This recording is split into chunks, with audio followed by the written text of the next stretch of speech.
Hey guys, it's Shaylin and I'm here today with another writing video.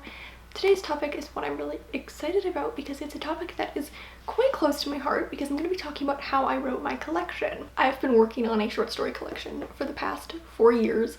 It's a very flexible form. There are a lot of ways to approach it, so I don't want to make it seem at any point in this video like the way I did it was right.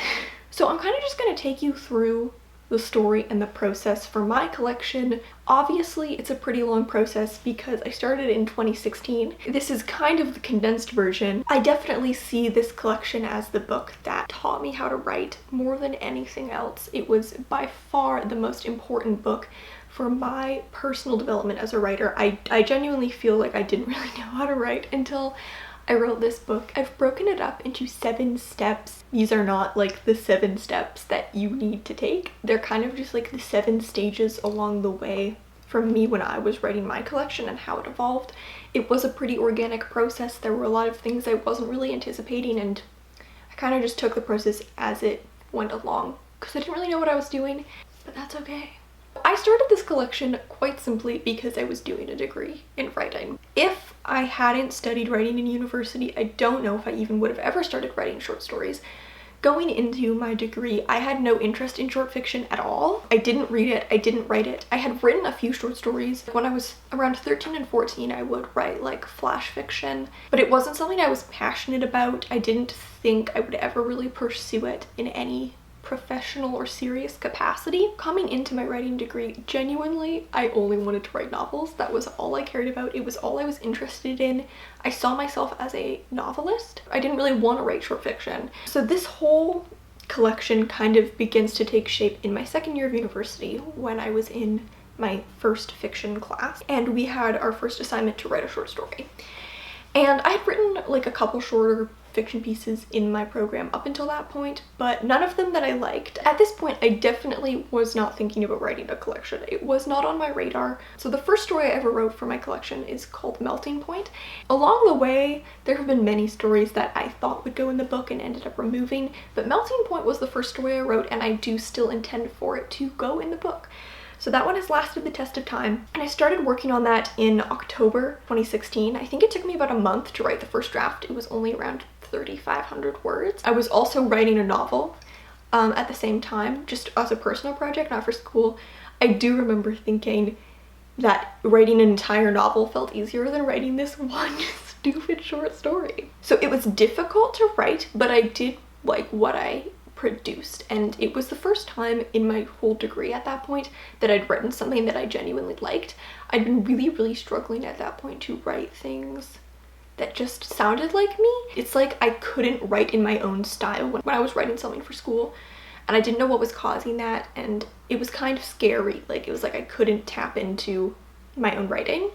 So this was the first time I'd written something that I genuinely really enjoyed. I definitely wasn't thinking I'm gonna write a collection and have a long life and career as a short fiction writer. I really was still thinking this is something I'm gonna do in school, then I'm probably not gonna do it again. Well, 4 years later, do I have news for you. You don't need to go to school for writing to be a writer, or to write short stories, to be clear. But I definitely think if you did a survey, my guess is the majority of authors who have collections published, like probably 90%, went to school for writing. Novels societally are the form of fiction we consume way more than short fiction, and so most people, I feel like, don't have much interest in short stories. College is where they get ya. It's a trap. They induct you into the cult of short fiction and you will never leave.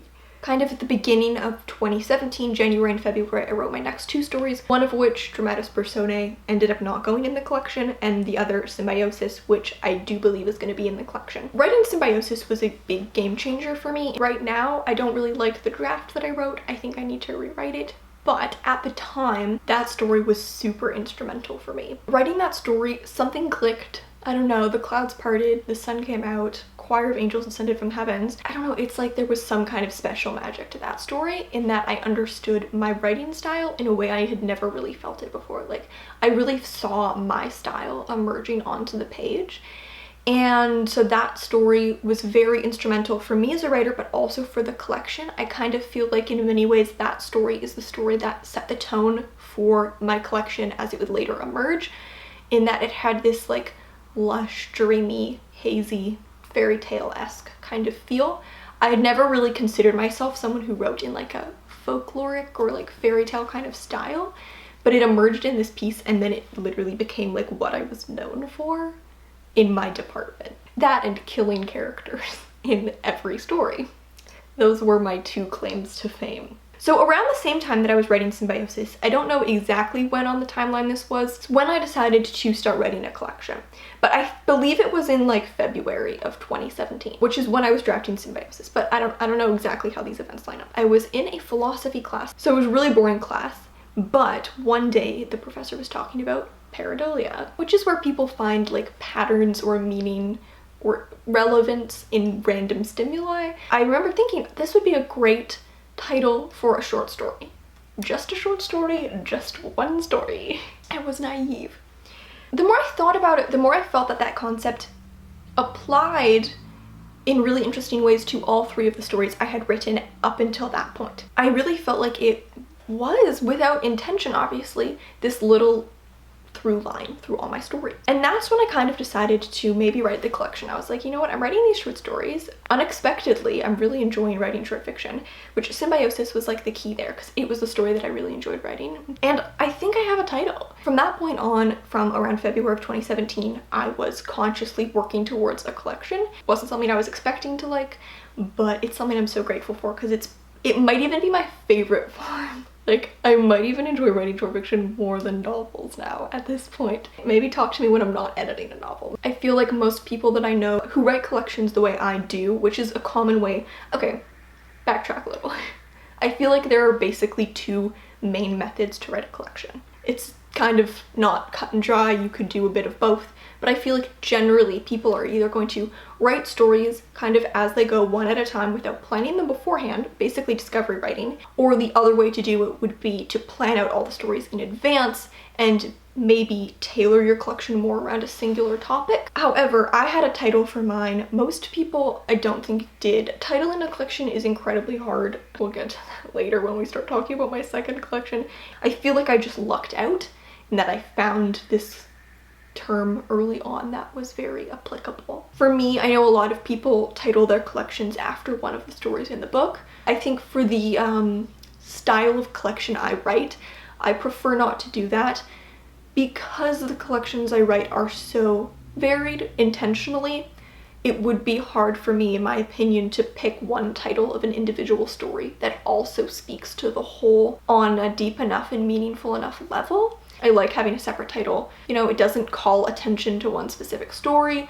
It kind of lets them all sit more on equal playing field. So personally, I prefer to title my collections their own unique title rather than naming them after one in the collection, but that is something that a lot of people do. Into stage 3, which is what I'm gonna call learning how to write a short story. Those first 3 stories were kind of like the appetizer. I was just figuring it out. I mean, of those 3, I still intend to have 2 in the collection. Like, that's a pretty good retention rate, honestly. But I feel like this next stage from around May of 2017 to the end of 2017 is when I really learned how to write a short story. So from that time I wrote I Will Never Tell You This, Anatomy, Barefoot, Kudzu Girls, and Shush Wolf. Of those 5 stories, 3 of which, I Will Never Tell You This, Barefoot, and Kudzu Girls, are gonna go in my collection. The other 2 just don't really fit, or I don't like them enough. To be honest, they do fit very well in terms of like theme or aesthetic. I just don't think they're strong enough pieces. I started obviously experimenting with short fiction more seriously. I really felt like I was improving. I mean, I could tell that I was improving, and I was getting a chance to experiment with more like topics and styles and themes and just kind of strengthening my skill with the form until I felt pretty comfortable with it. The year ended with me writing Kudzu Girls. No, never mind. The last story I wrote was Shush Wolf. Near the end of the year, I wrote Kudzu Girls, which was that was also a very pivotal story for me. It's still one of my favorite pieces I've written, and I feel like with that piece, I kind of like unlocked something in my brain. Just something made sense. Around that time, I also had my first publication. Symbiosis was published in a magazine called Meat for Tea. I still am kind of embarrassed by that draft now since it's kind of old. I feel like around midway through 2017, something changed in my ability as a writer. Before that time, it's like everything I wrote 3 months later, I would look back and think that it was shit. Around mid 2017, that's when I wrote things that looking back, I still think are good. The style is a little different because I've changed a little bit as a writer, but I still like those stories. I still think they're good stories. Like, several of them are published. I Will Never Tell You This is published. Barefoot is published and is probably like one of the best stories I've ever written in terms of like technical skill. So I feel like something clicked for me around mid 2017 in terms of my capability as a writer. Obviously, I still had so much to learn. I still do. It's not to say that I'm a fully formed short story writer. I found some kind of solidity in the quality of my work. I still can look back at pieces from that time, even though it was several years ago, and be pretty happy with the quality and even feel that it's maybe even better than stuff I'm writing today. If I think about the period of my life that shaped my writing the most, it would be 2017. I feel like that's when I really improved and found my style. At this point, the collection was also starting to like coalesce in a more complex way. I had more than just 3 stories to work with. I started to notice more themes emerging. There was one day where I had this breakthrough and I was like, I think the theme of my collection is isolation and loneliness. That's it. That's the theme. They're all about isolation. And then like 2 days later, I was in my fiction class and the professor was like, you know, all short stories are about loneliness in a way. And I was like, well, checkmate. Seems I was not the original bitch I thought I was. I did not approach this collection by theme in any way though. There was no point where I was like, these are the themes my book is about and I'm gonna write stories about these themes. I, as a writer, don't care about theme at all. It's like an afterthought.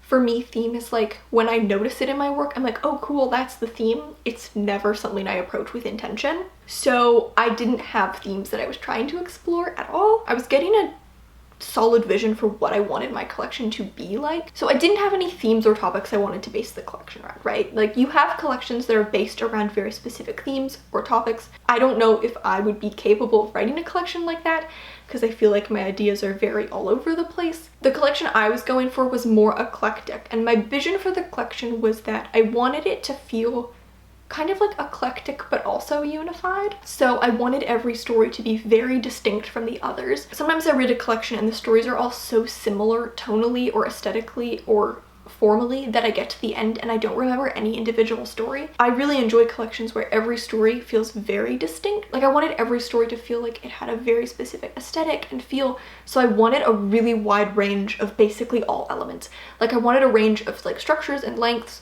range of point of views and styles, range of forms, range of characters. I wanted to create a visual range and I wanted every story to be very steeped in like its own very specific atmosphere. Hopefully when you get to the end you feel like every story was distinct and like its own distinct piece, but also that they all do speak to each other and feel like they were meant to go in the same book. So that was kind of my vision for my collection.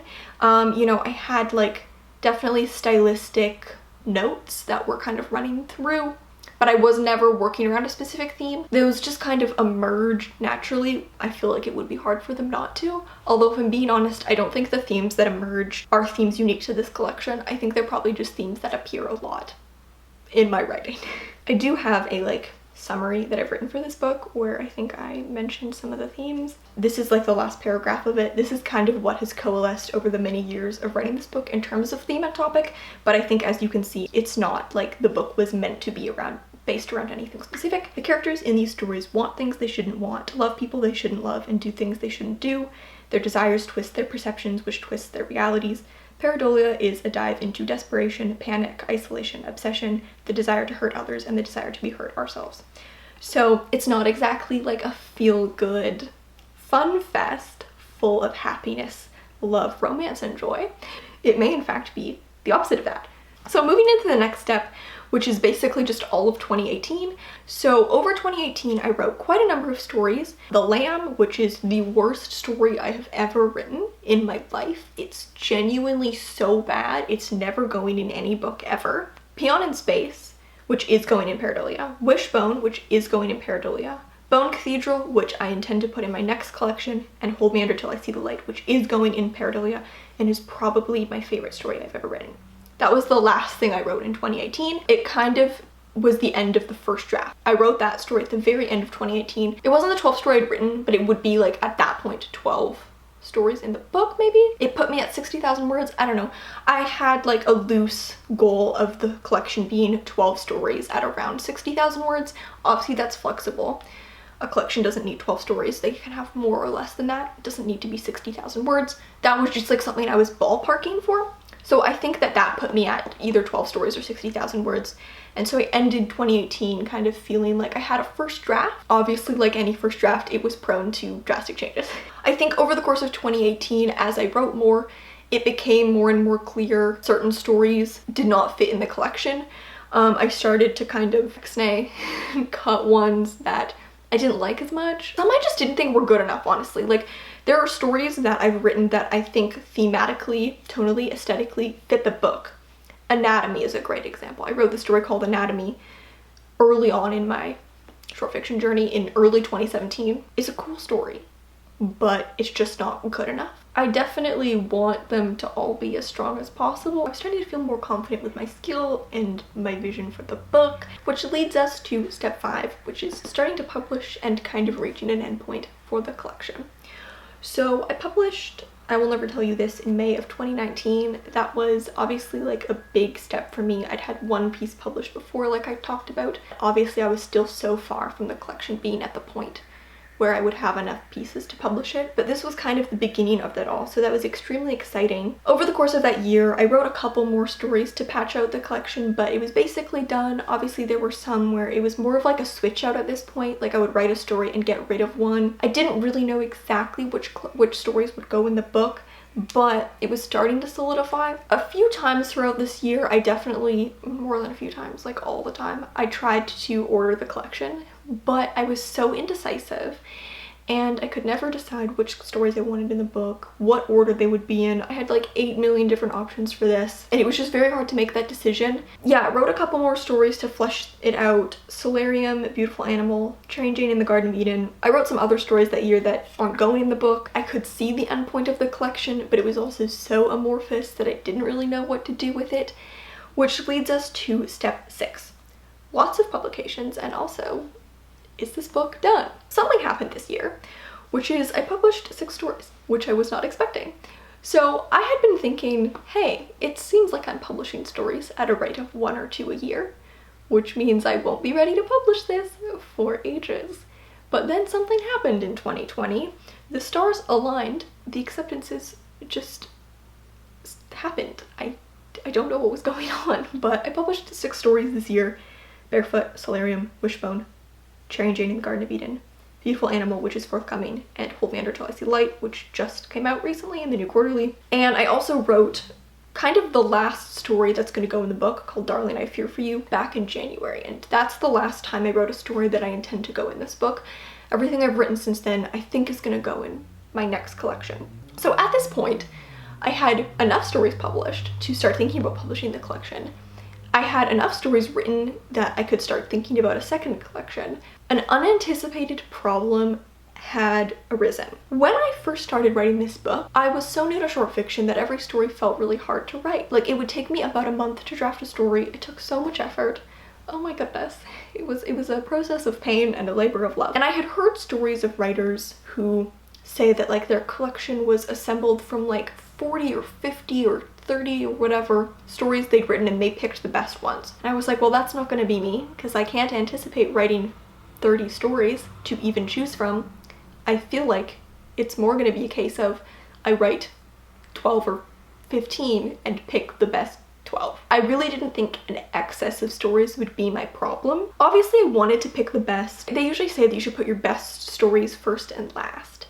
But I've always taken a bit of issue with this because personally I feel like all of your stories in your collection should be comparable quality, and they should be all the highest quality you can make them. It shouldn't be like they're the good ones and then I patch them together with the bad ones. You know, like I didn't want to have any stories in my collection that I look at and think that's the bad one, that's just in there to fill it. You know, like I wanted them all to be as good as I could make them. As I was writing my stories, I felt very passionate about all of them. It was pretty rare that I wrote a story that I didn't really care about. You know, like there was The Lamb, which like, that story can go die in a ditch. But other than that, I was very passionate about all my stories. I put a lot of care into them. I just felt like I would write 12 stories and that would be the book. I didn't think I would have an excess of stories. Then I did. Naturally, as I got more comfortable with the form, I started writing it more and more and more, and I had way more stories than could fit in the book. The hardest part of writing this collection was determining how and when to end it. I started to realize sometime last year that I was looking at a second collection. Every time I would try to draw it up, and I'd go, these are the stories going in Pareidolia. These are the ones going in my second collection. I would realize that I just put all the stories I liked in Pareidolia and all the stories I didn't like in my second collection. Because I didn't have any defined theme that had gone into Pareidolia, there was no clear-cut way to go, this one fits and this one doesn't. An eclectic collection, and that's the point of it. There are thematic differences subtly that have emerged between my two collections at this point, but I didn't really have that at the time. Second of all, my second collection just wasn't a book. It wasn't a project, it didn't have a title, it wasn't something I cared about, and Pareidolia was something that I did care about. And so I think my brain wanted to put all the stories I liked in the book I cared about because I didn't care about my second collection. So I kind of realized that I think I needed to name my second collection in order to view it as something I care about and start constructing it into a book I'm gonna love just as much, or maybe even more. Step one was to go, okay, well, if I don't like these stories as much, and that's why I'm putting them in this book, get rid of them. Don't put them in any book. And that was the end of Dramatis Personae. That's how it died. The biggest moment for my second collection, which was a huge moment for Pareidolia, because it's where I found that break, was when I wrote what I believe will be the first story of my second collection. I've talked about this a couple times, but back in March, I wrote a story called We the Girls. Because the story is told in a collective point of view, it's told from the perspective of all of the girls in a town, it seemed naturally like it should be the first story in a collection.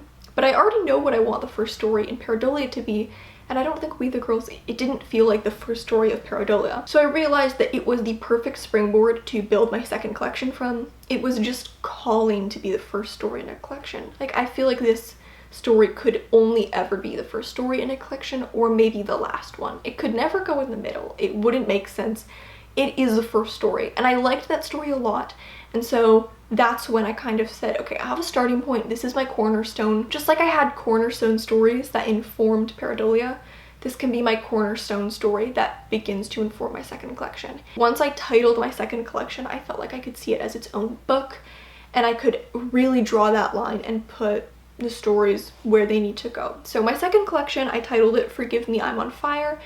Pretty happy with that title. Obviously, it might change as I write more stories, but the collection, my second collection, is actually coming together quite well. I've written, I think, nearing or maybe over 30 stories at this point, so I have enough to start piecing together a second collection for sure, and I'm really happy with what's in that book. So with that, I kind of was able to finally decide which stories would go in Pareidolia. There's just one I'm not sure of. There's 11 that are going in the book. That would only change based on extenuating circumstances.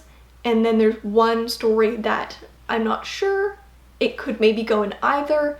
I have a lot of work to do with that story still, so we'll see where that one ends up going. But once I knew which stories were going in the book, I was able to draw out an order, and I feel like with that I kind of could cap off that chapter of my life, the Pareidolia chapter of my life, which was like 4 freaking years, and start moving into focus on my second collection, which has been really fun, really exciting, and it's been really fun to explore the new kind of angles to my writing that collection has. I'm very proud of this book and how it's turned out. I feel like my education as a writer and my growth as a writer is chronicled in this book. Because there are so many different stories and so many different angles, I feel like it captures so many different angles of myself. What it's turned into is something that I'm really, really, really proud of. I'm really proud of it because I'm proud of the end product and how it reads and the individual stories, as well as how they work together, but also because I can see in it how much I've learned from writing that first story to where I am now, you know? Like, I started that first story never having written a serious short story, being such a messy writer and not really knowing what I was doing, and then being where I am now, where I've published like 8 stories from the collection, and this collection is what allowed me to improve in that way. Although it was like my first time writing a collection, I do feel like this is probably how I will approach my collections in general. Maybe one day I'll write a collection where I go in with a theme but that just doesn't seem like something I would do. Like, knowing me, that doesn't really seem like how I would approach it. I feel like this way where I kind of just let the book evolve as I write, slowly, amorphously piece it together until it eventually solidifies, makes the most sense for me. I've definitely learned that I need to have a title for my collections pretty early on in order to steer them. So that's really it for this video. I mean, obviously there's way more I could say because, like I said, this was 4 years of my life and I feel like my life is flashing before my eyes as I'm saying this. I can't believe it's been 4 years. It doesn't feel like that. Like, I had so many crises while I was drawing out the timeline for this. Thank you guys so much for watching. If you have any questions, you can always send me an ask on Tumblr, and I'll see you in another video.